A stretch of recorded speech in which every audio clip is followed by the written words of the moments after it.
This episode of Biters is brought to you by Tweaked Audio. To get awesome headphones, go to tweakedaudio.com and use the coupon code Southgate to get 30% off, free shipping, and a lifetime warranty. Or you can get there through the link on our website, southgatemediagroup.com.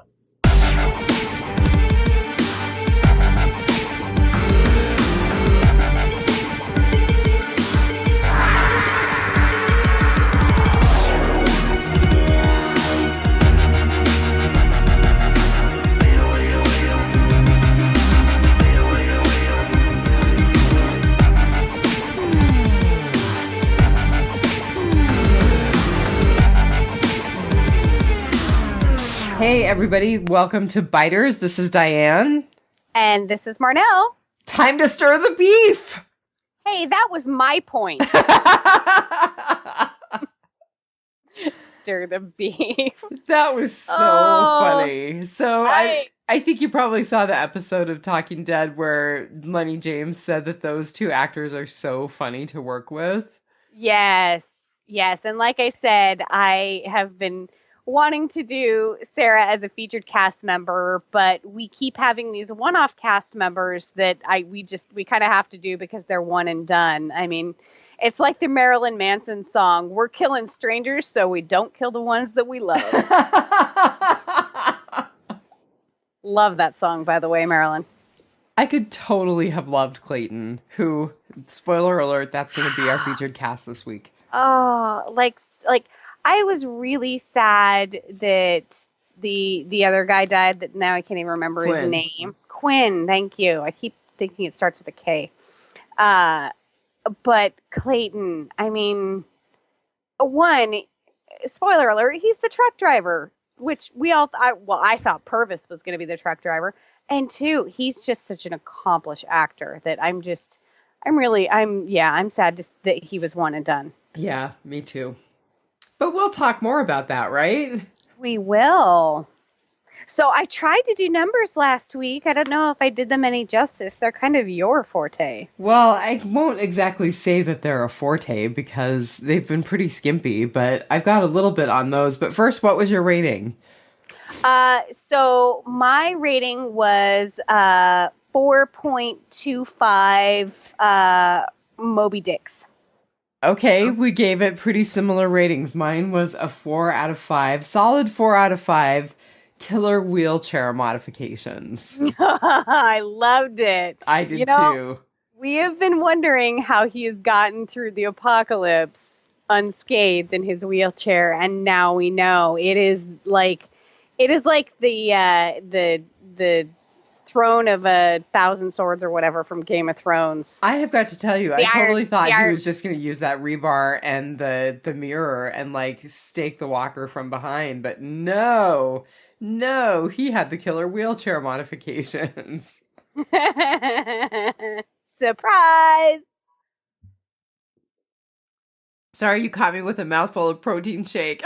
That's okay. We were just talking before we podcasted. I am sitting here with a giant cup of steaming hot emergency because my work is so chaotic that it's like trying to make me get a cold or virus. And you're sitting there with a protein shake. Gone are the days of beer and wine and tequila and vodka. Glass of wine. Yeah.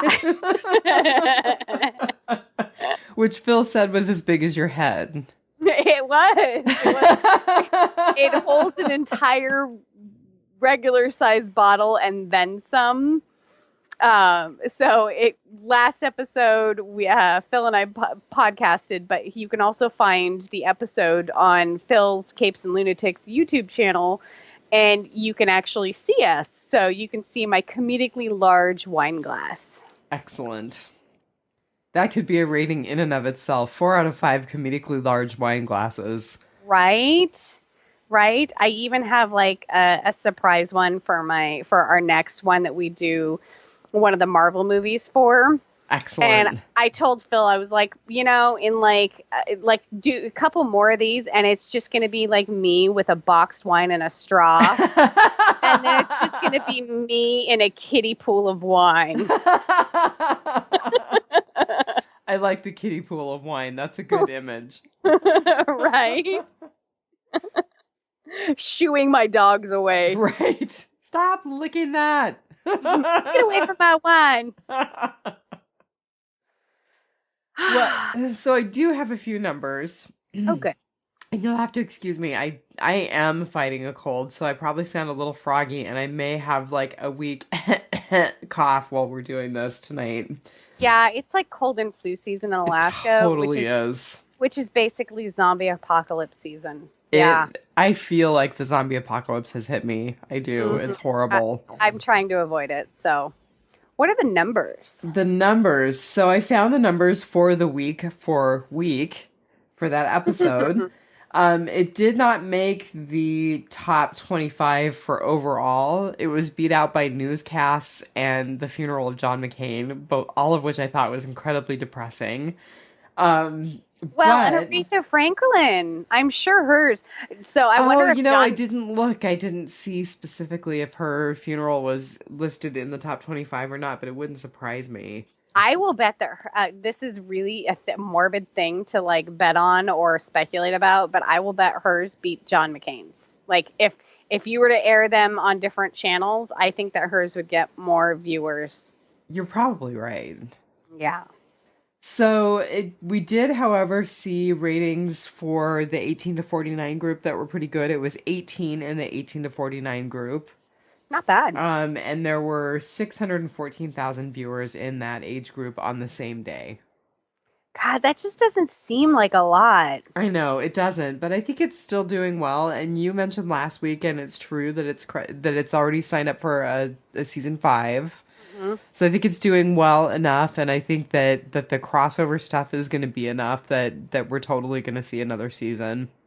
You know, they totally saved this show with they did. Past. Yeah. Yeah.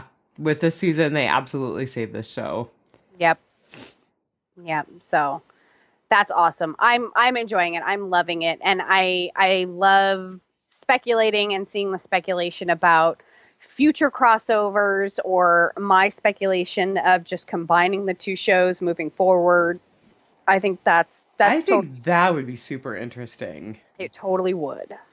So it'll be interesting to see if that's what happens. I mean, right now it looks like they're all gathering up and they're all going to be headed toward Alexandria. So, well, they followed our advice about like just killing off the cast and starting over, and it saved the show. So I really think they should follow our advice and combine the two shows. I do hope that they keep Alicia and Strand, though. I hope we don't see all of our season 1 cast members go, because that would really suck. I do too, and I think if you go back and listen to us early on, I think those are the only 2 cast members where we were like, yeah, keep those in. And maybe Nick. Like, I think we were like, maybe Nick. But I think maybe Nick was having a moment where we were like, nah, screw Nick. There were early episodes where I really loved Nick, and then I was kind of like, as we got further along. Yeah. I kind of liked drug addict Nick. I didn't like stable Nick at all. Nick was kind of creepy looking. He is a total young Johnny Depp. Yeah, but he's creepy looking in a, like, not healthy Johnny Depp way. No, like Willy Wonka Johnny Depp. Yeah. Yes, that's totally right. Yeah, no, not like Pirates of the Caribbean Johnny Depp or anything, where he's like dirty pirate hot. Is that a thing? Dirty pirate hot? It is to me.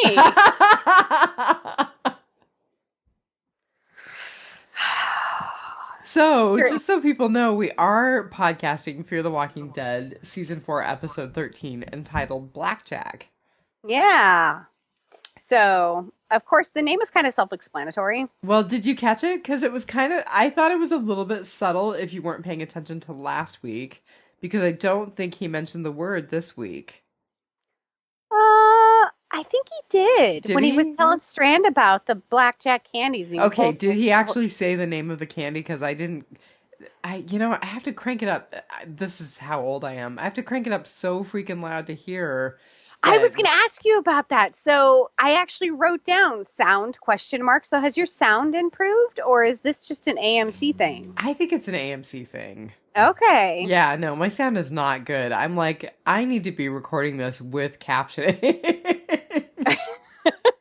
Because like I said before, me and one of our listeners had complained about how dark it was in both Fear the Walking Dead and Walking Dead. And I've noticed that in several other shows where I don't think it translates for the director or the cinematographer or whatever they're looking at doesn't translate to home screens. And so, yeah, maybe their sound is jacked too. Like what we have for home entertainment is not the same. It doesn't translate. I have to turn it up really loud to hear anything. And I don't know, maybe I need to start using our sound bar and see if that makes it better. We use the sound bar, and I don't seem to have the problem. But I mean, I shouldn't have to use a sound bar. My TV sound should be adequate. But right, because not everybody has a sound bar system. Right. Our friends got us one for Christmas, so nice. Yeah. Maybe we could get you a free one if we start having advertisers for like Sonos or whatever. I've got one, so it's just a matter of actually turning it on. Maybe we can get Phil a free one. We can get Phil a free one. I think mine's like a Vizio one from like Fred Meyers or whatever. Like it totally works, but try your Sonos. I don't have a Sonos, I have a Bose, but okay. That's pretty good. Well, hey, we could get that sponsorship, and I could go. Get some noise-canceling headphones for my flight in a couple weeks. Nice. Trust me, it's worth it. I'm flying for the government, so I will be sitting in coach. I wasn't flying for the government when I just flew, and I was sitting in coach. And that's like a 12-hour flight. I know. It's a freaking eternity. Yeah. Oh. Anyway, Blackjack. So, absolutely, it takes its name from the candy that Dory was saving. So, but to go to our Preacher podcast, I have some numbers for you. Did you notice them? Well, so the numbers that I noticed were the mile marker numbers. So the very first thing in the episode that we see is milepost 21. Right. Which the game of Blackjack is the number you want to hit. Oh my God! Isn't that crazy? That's so good. I so completely missed that, and that was not an accident. There's no way that was an accident. Yeah, I mean, it's the very first shot is June and Morgan getting out of the front seats. And it's mile marker 21. So good for you. That is so obvious, and I cannot believe that I missed that. I have one that, I'm like, this can't be a coincidence that they did it this way. So the two VHF channels that they are using in this episode are 4 and 17, which add up to 21. Yep. Oh my God! Good for you. Points for you. That's my point. Very good. Yeah, so I Blackjack's my jam. Like anytime I go into a casino, whether it's like a tribal casino or in Vegas, I love the blackjack table. I don't play slots, I don't play poker. I love the blackjack table. And I will get on a winning streak and they will change the dang dealer on me and then I will start to lose and I walk away. Yeah, I love blackjack. So that this episode, I was just looking for 21s. And I was even trying to do other mile markers where I'm like, okay, if you add those two numbers up, you come to a 2 and you kind of nope, that doesn't. I was trying so hard for 21s this episode. No, but I think you're totally right. I think you totally got it. And I think that it was not a mistake at all. That's really awesome. When I saw the 21, I thought, I wonder what 21 stands for. I wonder if that's significant. So I even went to one of the other mile markers was mile marker 84, which if you add those two numbers together, it's 12, which is the reverse of 21. And then the other mile marker was 74, which if you add those two numbers together, it's 11. And you always want to double down on 11. Oh, that is really funny. Yeah, so I was totally looking for numbers in Blackjack. And I found them. You did. I'm picking up what they're putting down.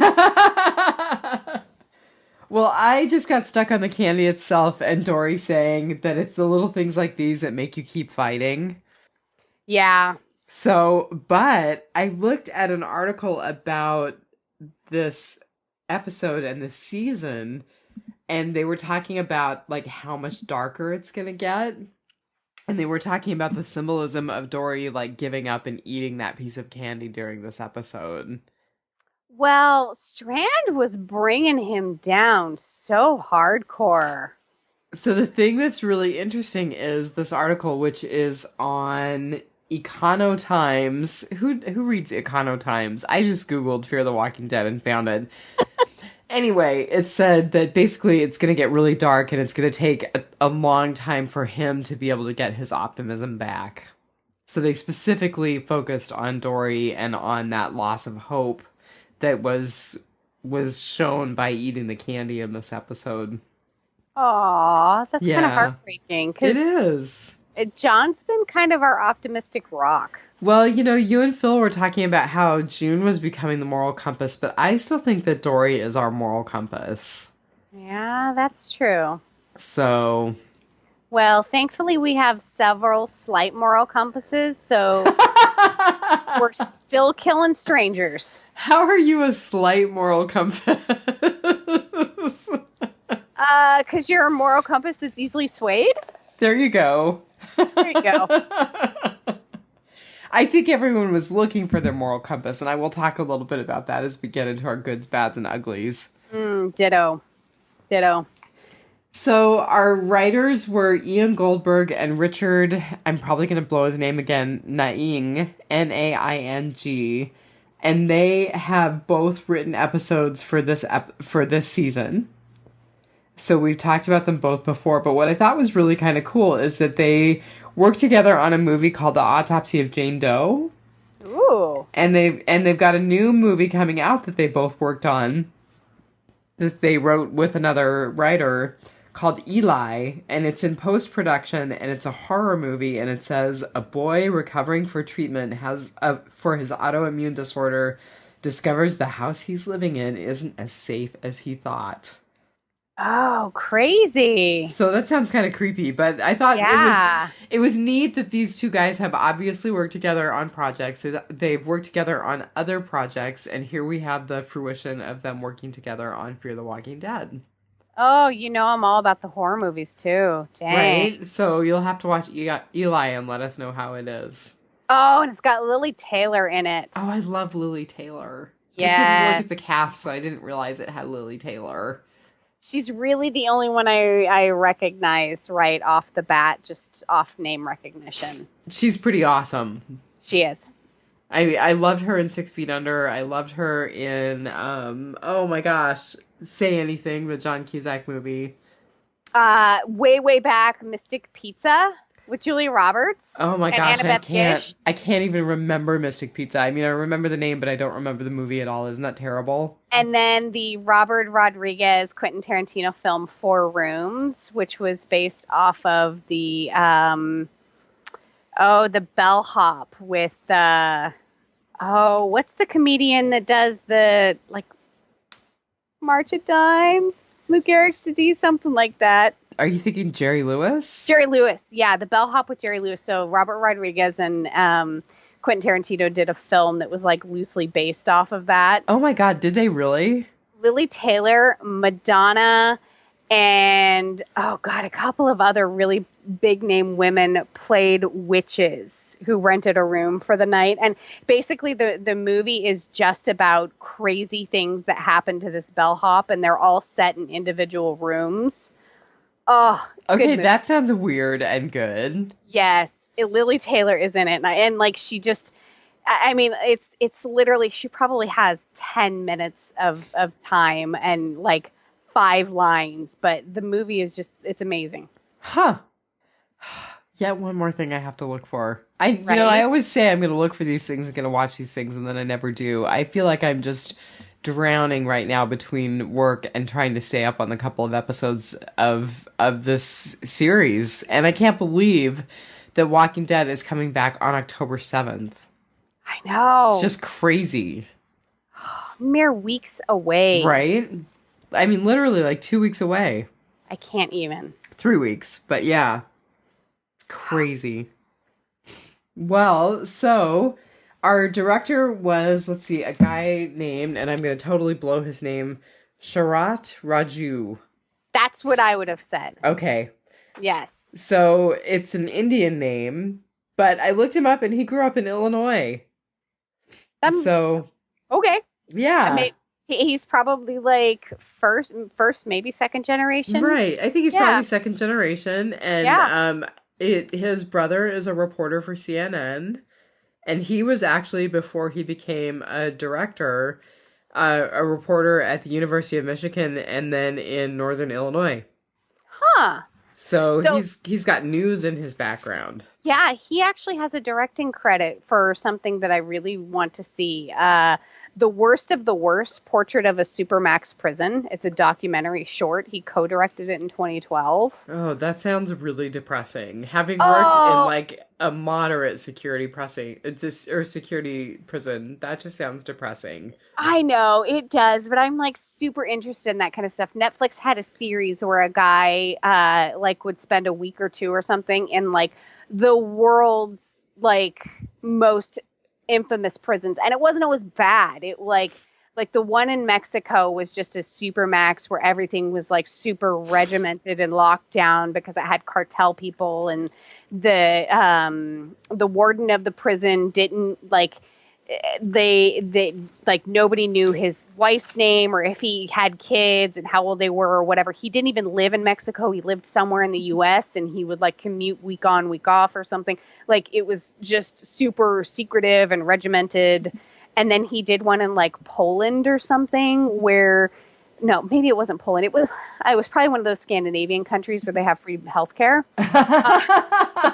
But it was like this prison that like was a total dormitory, and they were allowed like butcher knives because they made their own food in their dorms, you know, and like they got education, and you know, like it was just basically the most infamous prisons, whether it was good or bad. And like he went to one in the Philippines where I think he tapped out of that one early because he was like, yeah, I'm pretty sure I have some parasites and dysentery, so I need to go. Yeah. So I'm super interested in that, and him having a news background. I'm super interested in that documentary short that he did. Well, you watch it and let us know. I'm going to have to see if I can find it. I will honestly tell you that the only thing lately where I've been like, I really need to find this on the internet. I want to see NBC's production of Jesus Christ Superstar. They just did a production with John Legend. Who got the EGOT finally? Right. Yeah. And I'm super excited about that. So I really want to see that. The youngest youngest person to get the EGOT and the first black man to officially get the EGOT. Yeah. I just love John Legend. So yeah, like when I saw that the EGOT is the Emmy, the Grammy, the Oscar, and the Tony. So he has won all of those awards. And I was like, what the heck did he get an Emmy for? I had to look it up because I didn't watch Jesus Christ Superstar. I wasn't interested. And now I'm like, I kind of might have to watch it. Oh, it's one of my favorite musicals. I really love it. Really? I really do. You're crazy. No, I'm not crazy. It's the whole Andrew Lloyd Webber thing. Although I've got to tell you, it's like never been like I've never been like into cats. That's not been my thing. Oh. But I totally love Jesus Christ Superstar. And John Legend has such a freaking amazing voice. He's just amazing. Yeah. But this is where you and I differ because I am the Cats, Chicago, you know. We may agree on like the Book of Mormon or something. No, I haven't watched it. Haven't listened to it. The musical by the guys who did South Park. Yeah. I know that's the origin of it, but yeah, I need to find it and see if I can watch it. But anyway, that's the only thing where I've been like, I have to watch that. That's funny. I'm still binging The Good Wife, which, so our director, Sharat Raju,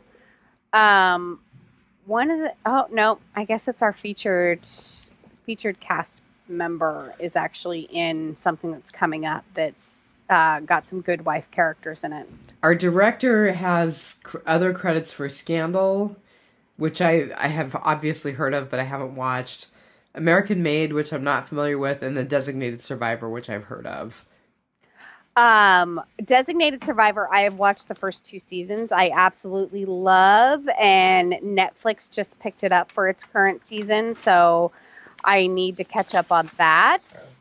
But like I said, I'm binging The Good Wife still. The director, Sharat Raju, has also had an episode of Grimm, which I love. Grimm. Oh, Nick loved that. Mm-hmm. Yeah. And NCIS New Orleans, which our other cast member that we've previously done, Daryl Chill Mitchell. I was going to say, Chill has links with NCIS, right? Yep.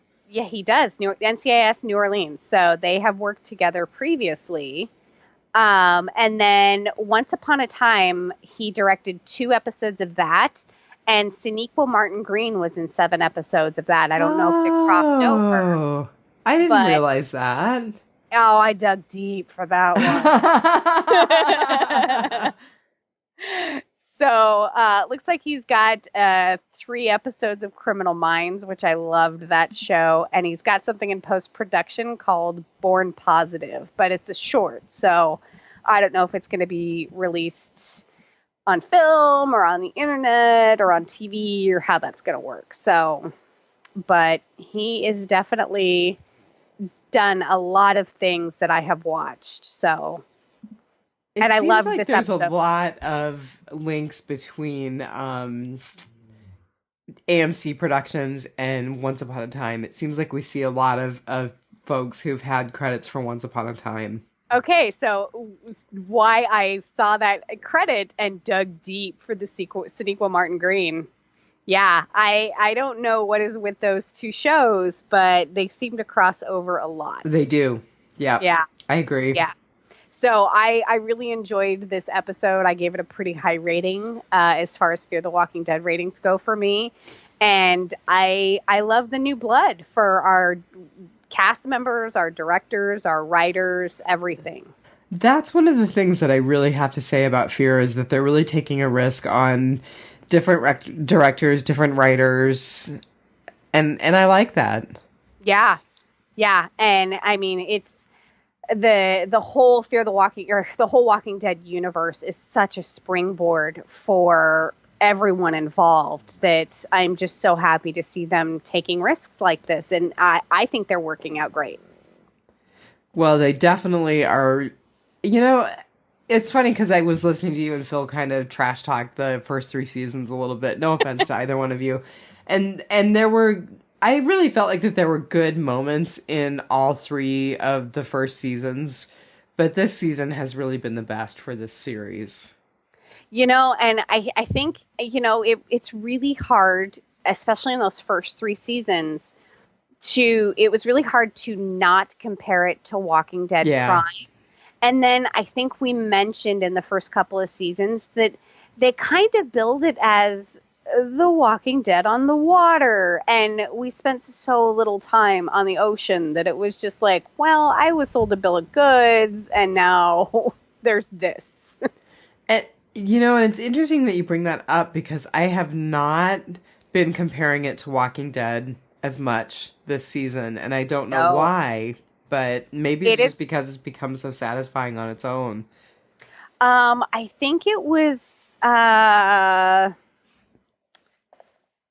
it wasn't Forbes. Somebody did a really good article. TwoFab did a really good article on this episode. And it was titled, Don't Fear the Walking Dead. Serial killer reveals connection to Morgan, makes first strike against survivors. And it talked about how The Walking Dead Prime is now a show about rebuilding society after the apocalypse. Right. And Fear the Walking Dead is still in survive day to day, like the previous seasons of The Walking Dead was. So we're still in that excitement. And Strand touched on it this episode where he was like, you know, basically when Garrett Dillahunt was like, you know, you don't have enough rations to make it a week or until the water subsides. And he's like, you know, basically like Strand was like, "You're counting on him surviving till tomorrow," you know, like, and that's the feel of this. We're not trying to settle down like we were in the field last season. We are still surviving and struggling day to day. First half of this season, even. Yeah. I really liked what Strand said about, I had paradise and I gave it up on a fool's errand. Oh, and God's wine cellar. Yeah. Yes. Yeah. So let's talk about Clayton. Let's talk about our featured cast member, because we've still got good, bads, and uglies to get to. I know. And, I feel so bad that I feel like I didn't do the due diligence to pay reverence to this amazing actor. So Clayton, a.k.a. Polar Bear. Right? Yeah. In real life, he is Stephen Henderson. Also, Stephen McKinley Henderson, depending on what credit he's using. Yes. And for me, and it's the first three things that you see on his IMDb profile, the most known things that he is in is Fences with Denzel Washington and Viola Davis. Totally on my list. Haven't watched it. And did it win the Academy Award? I think it was up for Academy Award, but I don't know if it won. I think that was the year that Moonlight came out too, and Moonlight won. Yeah, because there was that whole... Everyone kept getting the two movies confused because they had all black casts. Right. And so it was a thing at the Oscars to confuse the two. But he was also in Lady Bird, which, have you seen Lady Bird? No. Okay, me either. It came to our little mini theater, our Goldtown Nickelodeon, and I missed it when it was in town. But everyone who saw it, even people who I like are not into indie films, were like, the best movie. I'm so sad I missed it. This is going to be one of those where like I thought The Blind Side was going to be a stupid movie, and I saw it. That was such a good movie. I saw it like 7 years after it came out, and I'm like, where has this been all my life? This is the best movie. Yeah. So I just know that I'm going to watch Lady Bird and be like, where's this been? Yeah, every time this is on cable, I'm going to have to watch it, commercials and all. And then he also was in Lincoln. Which was amazing. Amazing. Yeah. I loved Lincoln. I did too. I actually think I saw that in the theater too. That for me would not be a theater movie, but I was so into it. He has also been on, let's see. Okay, so everyone in Hollywood has been on an episode of Law and Order. So I was thinking about that, and I was like, do you think when they get the call from their agent, they're like, ugh, Law and Order? Or do you think they're like, yes, Law and Order, I finally made it? It's had so many big actors either earlier in their career or like just coming back to their career or late in their career. Like, it's just a show that everyone has been on. Look, I never got into Criminal Intent, but I love the original Law and Order. I love Law and Order SVU. I mean, I will sit down and get sucked into an episode if it's playing. Me too. And I'm the same way with Criminal Intent. It did not resonate with me. I love Vincent D'Onofrio. I was just going to say that, which is really funny because I love Vincent D'Onofrio, but it never got into it. Okay, I love Vincent D'Onofrio, but I hate his character in Criminal Intent. Oh, that's funny. It's horrendous. Like, no, I can't. Just no. Is it the way he's written, or is it just kind of the overall development of the character, or... Okay, to be fair, I think it's just the way that he's written, because I can't say of his character development because I didn't even make it through the first season. So I don't even know how his character develops. He may be great in it now. The character may be awesome, but I just cannot get into it. I also don't like the female lead in it either. And I don't know that if I don't know if I don't like her as an actress or in that role, because I don't really remember her in a lot of other stuff. But yeah, no, not Criminal Intent. Law and Order. OG or Law and Order SVU. Yeah. So he was also in The Newsroom. Were you a fan of The Newsroom? I love The Newsroom. Although I have to be honest and say I have not watched the 3rd season. I have to finish it. I kind of lost it after the 2nd season had not been picked up on Amazon, or I think I was watching it on Amazon, so I haven't finished it out, but it was such a good show. Oh, I could seriously, like, on a deserted island, if I could only take one book, it would be the show Newsroom. Like, I could just read the script over and over. Like, that is so funny. If I could only take one book, it would be the show. I'm lazy. I don't want to read it. I need a solar power charger and a laptop with Newsroom on it. So if you've never seen The Newsroom, all you have to go to YouTube and Google The Newsroom, and there is one scene that will come up. It's and the very first scene. Yes. First scene from the very first episode. Yes, I absolutely love it. Jeff Daniels dressing down the panel that he's on about the basically kind of the State of the Union type thing. Love The Newsroom. Stephen Henderson was in 3 episodes. And on Law and Order, he actually played 2 different characters. But he had an ongoing run for a judge that he played on Law and Order OG. Yeah. He played Judge Mark Kramer and Judge Gerald Mawat.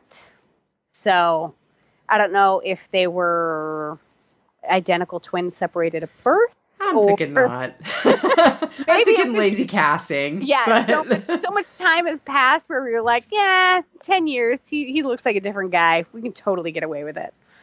An episode of Elementary, which everyone knows by now that I am a total fan of. And it's not Lucy Lawless. It's Lucy Liu. That's so funny. I almost missed the joke.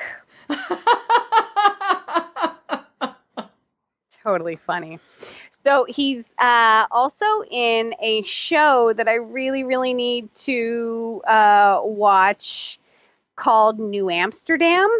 Oh, what's New Amsterdam? I haven't heard of that. A New York homicide detective is cursed with immortality. Oh, that sounds really good. Yeah, it looks like it only lasted 1 season in 2008. So I'm a little behind. Just a little. Yeah, it's only 8 episodes. I could probably get through that in a weekend. If you could find it.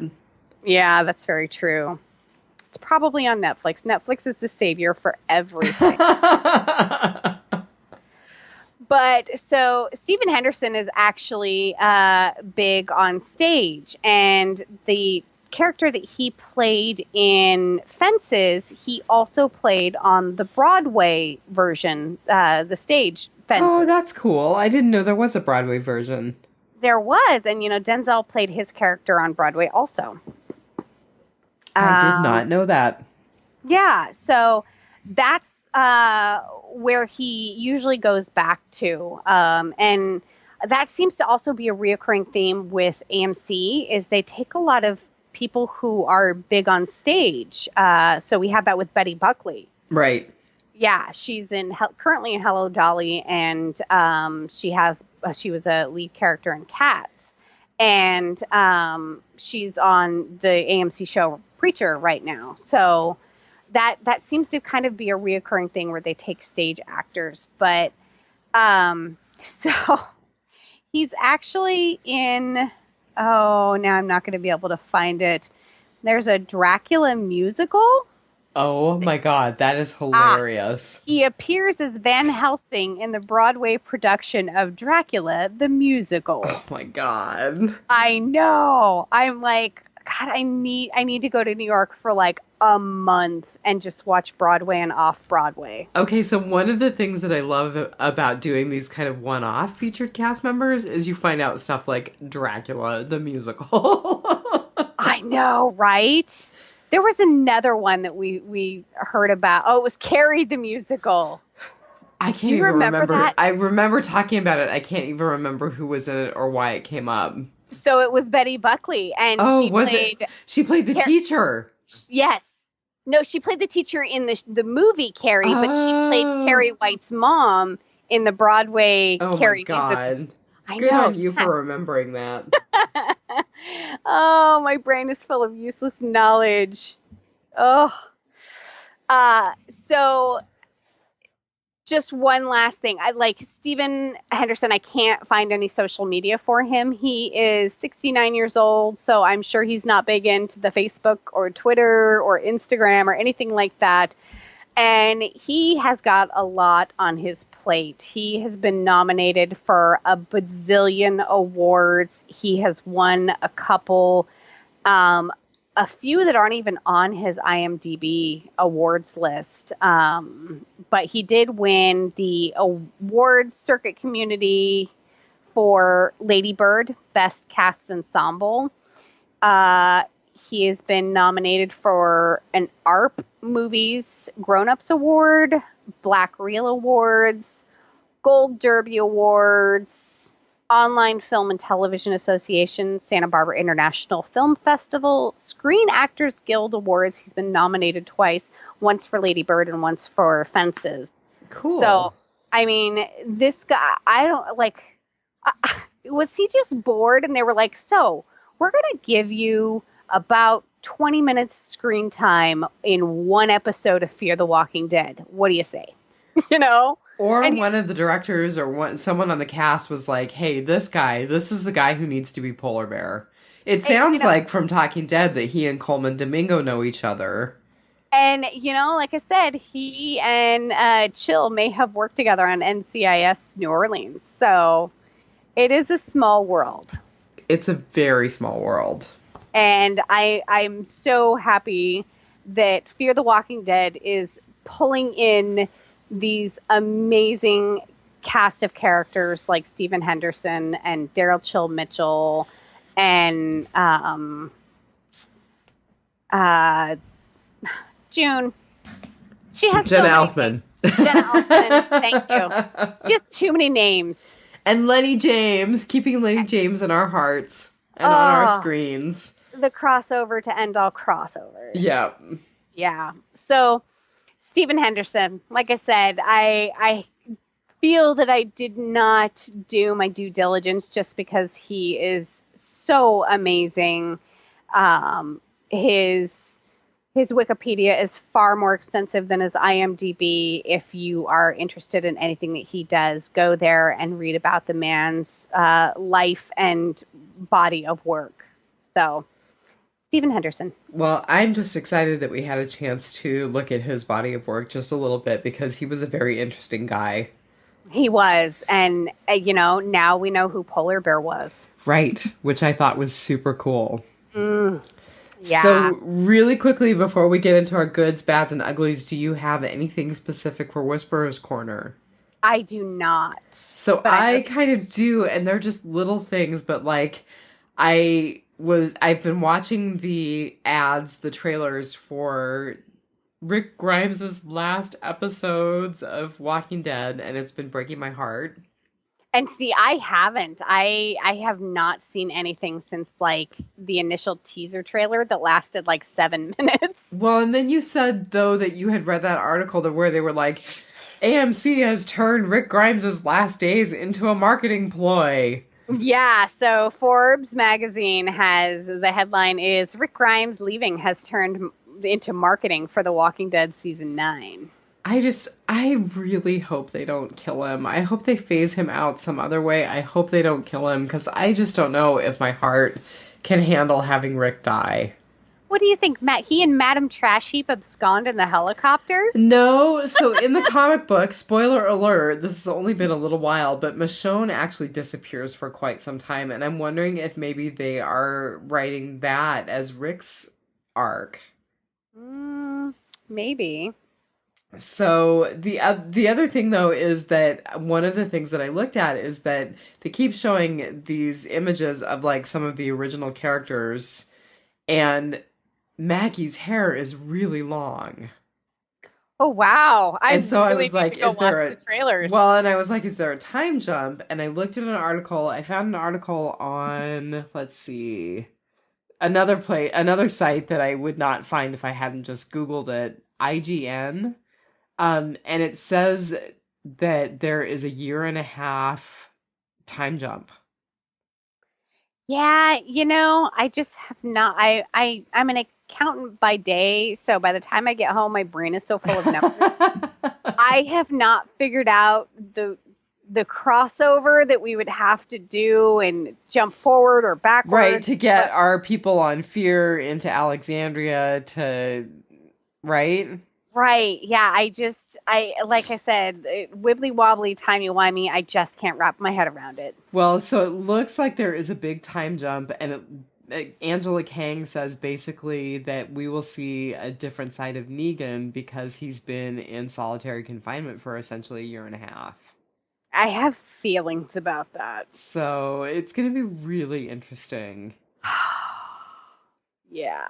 The other thing I have for Whisperer's Corner is they cast a woman named Samantha Morton as Alpha. So they are definitely bringing the Whisperers. They're bringing that whole plot line, which we kind of knew.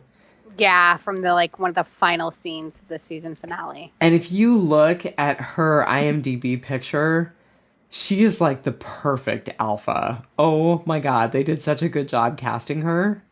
I hope she's as good on the screen as she is in just this picture, because she's got the perfect face and facial structure for that character. Excellent. Yeah. Good. So those are my very, very small Whisperer's Corner things, but I gotta tell you, the whole losing Rick this season is killing me. And if they kill Rick, I think I'm just gonna die right along with him. So got Daryl. Right? So I don't have to riot, I just have to die. And I kind of have the same feelings about losing Maggie as you do Ray, because I'm like, don't kill her. So what they said in that article was that she won't be seen frequently because of her role on Whiskey Cavalier, but they didn't say that she was leaving The Walking Dead. So I don't know that it's totally confirmed that she's leaving The Walking Dead. I think she's just not going to be in it as much because of her new role on Whiskey Cavalier. Okay. I don't know. I mean, I haven't found anything one way or the other, but I haven't actively searched either. That was the first kind of hint that I saw when I was looking at that article tonight, that she might not be leaving permanently. Interesting.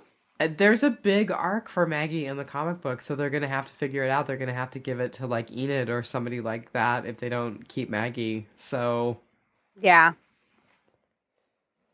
So that's my Whisperer's Corner. So what's your good? So my good, when we talked last night briefly, I told you that I had that swelling in your chest when right. your team is running for the goal or whatever and about to score. When they were on the radio and Charlie's voice came over the line, and it's just one more, and we had Luciana back, and it's just one more piece of the group that's coming back together. So we've basically got no, because Strand and Dory are still out. Strand and Dory, yep, they're stranded on an island with a killer croc. No pun intended. Which we had, not you and I, but we had the argument that, is it an alligator or is it a crocodile? And I'm like, it has to be an alligator, because that's what I thought too. I thought it was an alligator. Crocodiles live in salt water for the most part. Oh, I didn't know that. Alligators can live in, what's the water that's kind of mixed? You find it in freshwater bays a lot, where it's mixed with ocean water. I'm not an oceanographer. Oh, there's a certain name for it. Anyway, so there's a gland in crocodiles that can secrete this salt so that they don't over-salinate their bodies or whatever. Okay, that's super cool that you know that. Alligators have it, but it is not as efficient. So they can live in somewhat salinated water, but not for long. They can't live in the ocean like the crocodiles do. Crocodiles are found in southern Florida, whereas alligators are found all along the southeast coast. And if you're on the southeast coast right now, get to high ground. Stay out of the water. Stay out of the water. Oh, that storm that's barreling down. Yeah, not an answer. We have a cousin who's sheltering in place. Did you know that? No. Yeah, Becky is sheltering in place. Oh my goodness. Because she's got too many critters to move. Wow. Yeah. Well, Godspeed. Yeah, no kidding. Oh.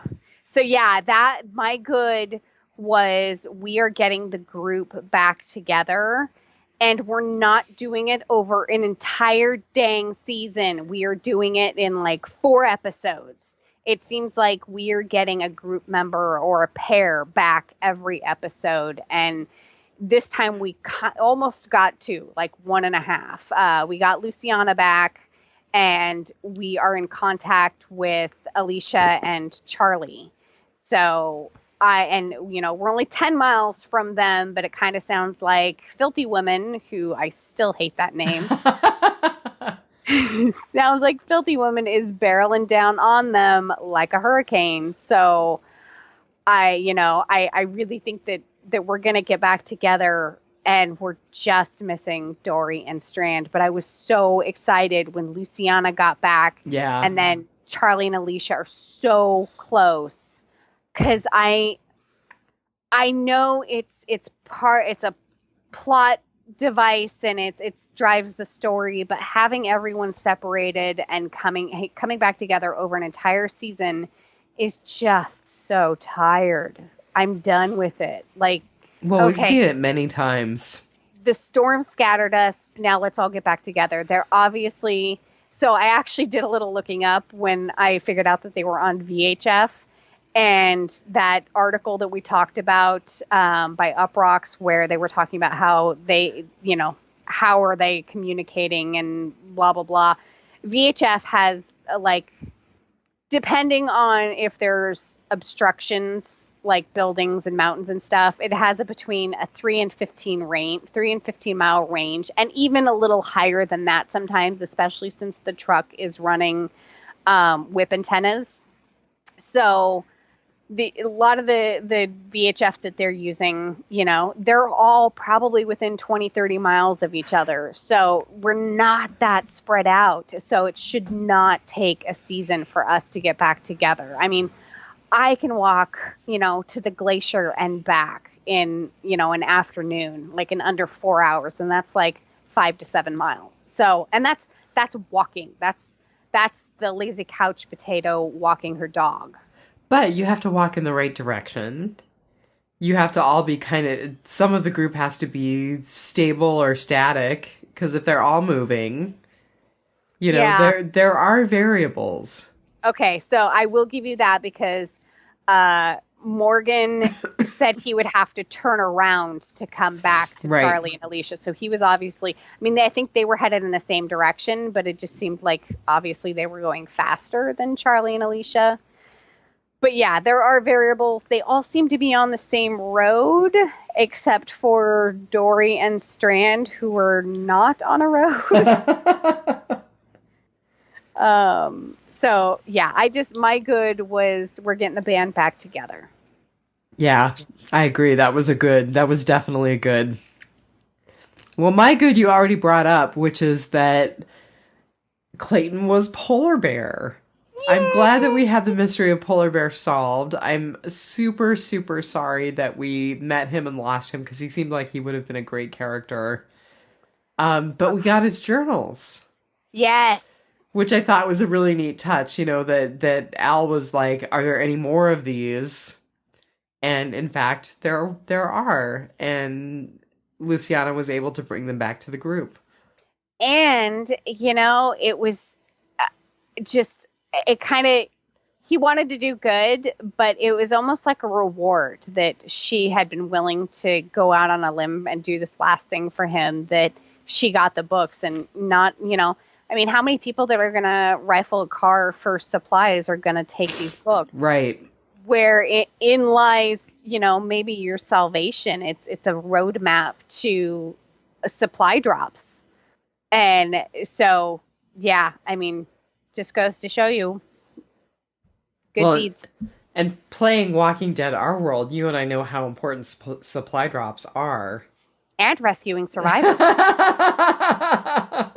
Or as hostages, as I sometimes erroneously call them. I'm like, no, I'm not dropping you at a safe house. I need weapons cards. I'm dropping you at the next armory. Oh my god, that's so funny. I have to tell you, that's so funny you mentioned that. The Walking Dead Our World and high heels do not mix. Oh my god. I kind of twisted my ankle today playing while I was walking to my car. You have to pay attention, right? You still have to pay attention to walking. I know, you have to do that. You have to check the little safety thing when the screen loads, when the game loads. You have to, stay safe, and you have to click OK, and it tells you, like, be careful while you're walking while playing this game. I wasn't. So, did you have a bad? I did. Okay, what was your bad? Oh, Captain Ahab and his little dinghy. Okay, I thought that the raft with the logs was really lame. It wasn't my bad, but I thought it was really lame. Oh, it was like the freaking RMS lame boat. It was like a totally misguided Boy Scout. Seriously, okay, for one, those logs were obviously, like, you can't really use driftwood. You kind of, like, driftwood is generally waterlogged, and there were not enough of them. You, like, strung 6 of them together, and they weren't even as long as his body. And was like, dun dun dun dun dun dun dun. And he's like, I built it for 2. And Strand's like, yeah, no, I'll see you at the bottom of a bottle. I was just, he stepped on that and, like, it sunk in it. Like, I'm like, no. And of course, one of the first things we see with Strand and Dory is Strand is reading Moby Dick.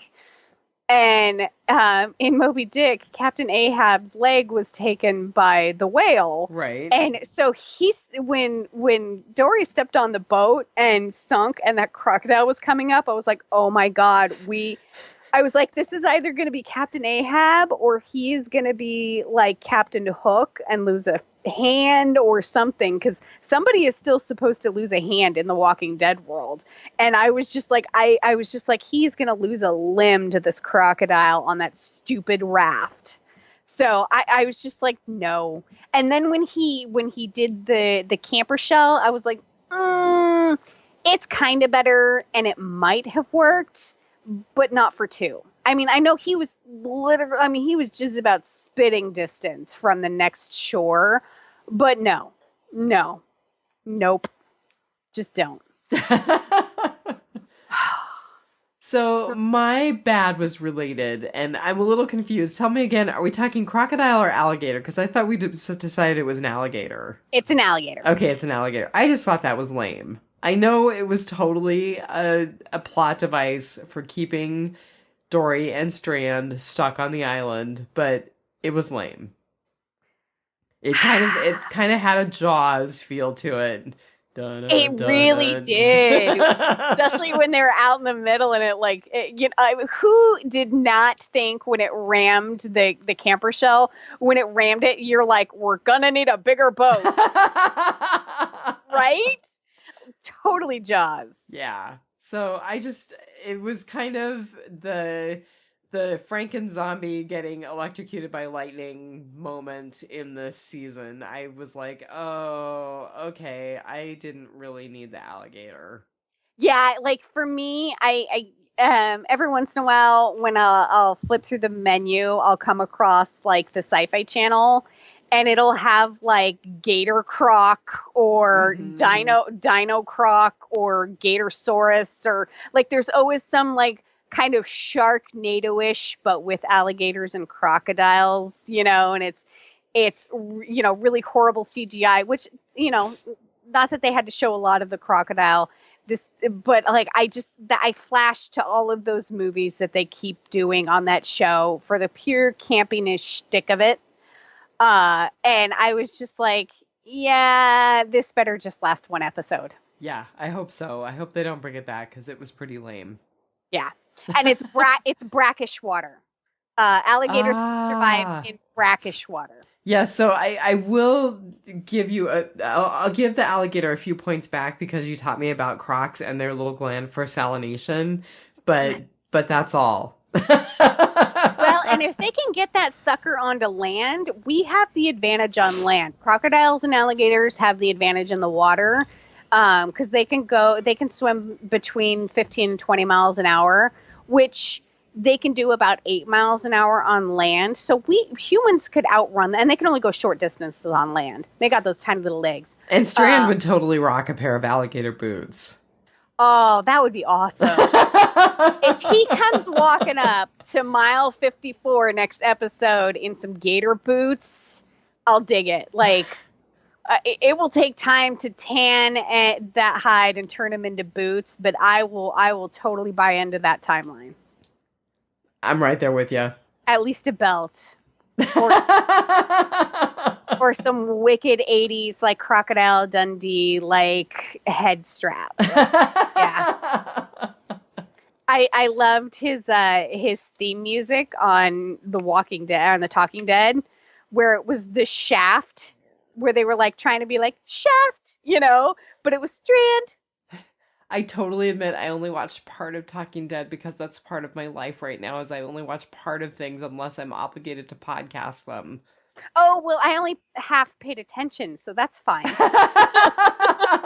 I was logging in to kill zombies. I was doing something very important.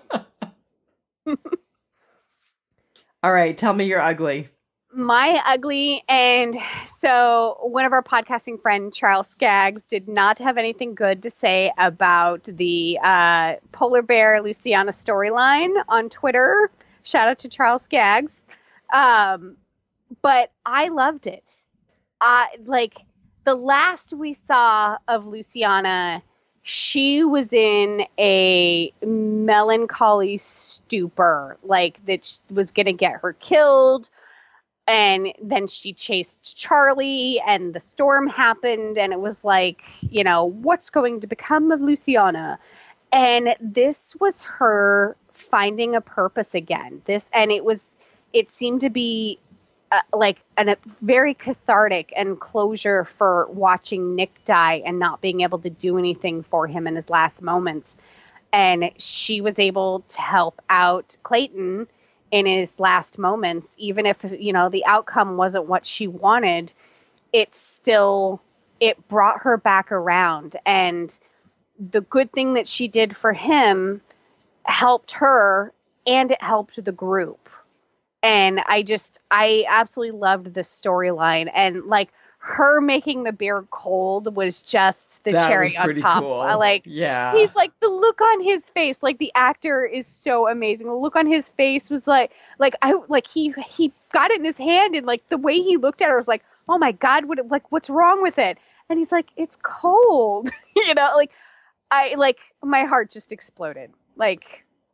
Yeah. Very cool. Maybe.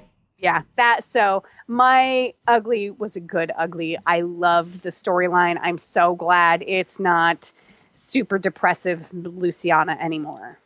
So we are kind of on the same wavelength because my ugly was also a good ugly, and it was just the whole theme of atonement. Because Luciana says, I've got a lot to make up for. Mm. Morgan said that. June has been saying that over the last couple of episodes. And then even Strand allowed himself to be manipulated into doing good, into trying to get that camper shell for Dory. Which, of course, in the end was very self-serving, and he got himself some Glenlivet. Right.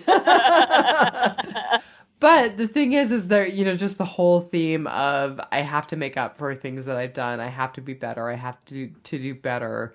I really like that as a thematic thing to bring our characters forward. Right. Yeah. Yeah. Like I said, I don't know if I tainted you last night by telling you that I absolutely loved this episode before you watched it, and that like I had that whole swelling of emotion in my chest, like my sports ball team had just scored a home run touchdown. But yeah, I really enjoyed this episode. It was not a middle book episode, even though we're still sort of establishing bad guys and we're still bringing the group back together. But yeah, loved it. I don't think you tainted me. I gave it a solid 4. It wasn't like my absolute favorite ever episode of Fear the Walking Dead, but it was a good episode. Yeah. Only 3 left. And then, bam, right into Walking Dead. Wow. How are we going to catch up on Preacher? It's going to take a lot of pumpkin spice lattes. We got to do that, girl. Yeah. We do. So do you have anything for Rotting Potpourri? We're right around an hour. I really don't. I have a couple little lines written down. I thought it was interesting that Sarah said that they wouldn't have taken the truck from Polar Bear if they didn't think he could take care of himself. Like, that makes up for it. I wonder if we're going to get the story of how that happened, because, I mean, he seemed like a really good person, and they're seeming like not as bad as we thought they were. So how does that all square? How do we make that square in our heads? Like, it's so complex. It's like, I'm like, okay, so it's kind of like a weird Robin Hood thing where you only steal from the people who can do for themselves. You only steal from the weak. And okay, what is with her deal? Like, okay, so my scenario that I imagine in my head with Filthy Woman is that her whole, like, you have to be strong, like, you can't help anybody because that makes you weak and that makes them weak, is somebody, like, she had her little family unit of, like, her husband and kids and whatever, and either they helped somebody and it turned around and that person, like, killed her family, or somebody was helping them and screwed up and got her family killed. That's the only scenarios that work for her whole, you have to be strong, you can't help people at its weakness. And those are the only scenarios in my head that work for her background. Which, by the way, I mean, really, until she has a name, she's Michonne's crazy mom. I love that.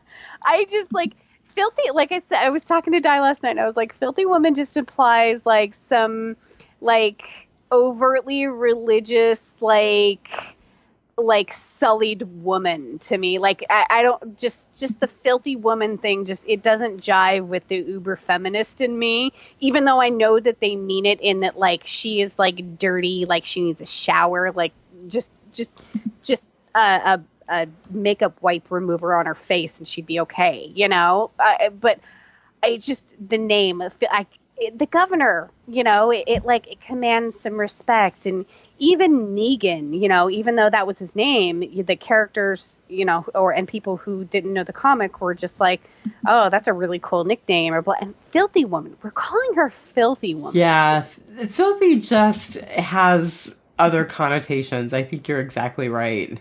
It's a word that just brings up a lot of ickiness in me, like moist. No one moist and filthy. Yeah, it's scientifically proven that people have an aversion to the word moist. That is so funny. Google it. Scientifically proven. Oh no, I think you're right. You told me about the Crocs desalination or salination gland. I'm there with you. I can't believe somebody paid to study. I can. Yeah, I totally can. So yeah, that's really all I had for Rotting Potpourri, was just those 2 little hot button issues for me. Let's see. I just need to see if I had anything else. So, would you know how to use the guns on the SWAT van. Like, everyone seems to just instinctively know how those suckers work. Well, crazy lady, Michonne's crazy mom is apparently just totally wickedly smart. Well, and Quinn could do it. And, like I said in the last episode, apparently he was carrying around diesel for the truck, and so is Filthy Woman. Although she seems to have, like, resources, like the truck stop and everything. But, yeah, when she started to turn those, and, we see in the trailer for the next episode, she uses them, and I just, I don't know if I would have known how that lever worked and how to do the trigger mechanism, or were they loaded because Quinn used them. Yeah, those are becoming implausible at this point. So I'm kind of over the guns. You're over the van, totally. I listened to you and Phil last week, even though I was a little bit behind in terms of being up to speed with Fear, and yeah, you and Phil are totally over the van. I am. It's a character unto itself, and it needs to die. Well, now that psychotic Michonne's mom, a serial killer woman, has it, it may very well. Yeah, definitely. Well, I don't have anything additional in my writing potpourri. It was pretty much interspersed throughout our conversation tonight. Yeah, we went over a lot. I mean, it's been an hour and 20 minutes-ish. It was a good episode. So, it really, really was, and we've only got 3 left. I know. It's crazy. Next episode, we are at MM54, so mile marker 54, which is 20 miles off where we left. I'm just thinking that means that they're going to move us along pretty fast with the storyline with Michonne's crazy mom, because they were what mile marker did she fire on them at? 84? Yeah, 84. I think Alicia and Charlie were at 74. Okay. Something like that. Yep. So not far off. Do we think that we're going to wrap up Michonne's crazy mom's storyline this season, or is she going to continue on? I think she may continue on. I hope she does. I would like to know way more than they can cover in 3 episodes. And she'll be a good cliffhanger. Yeah. Because she's freaky and scary. Yep. I love her.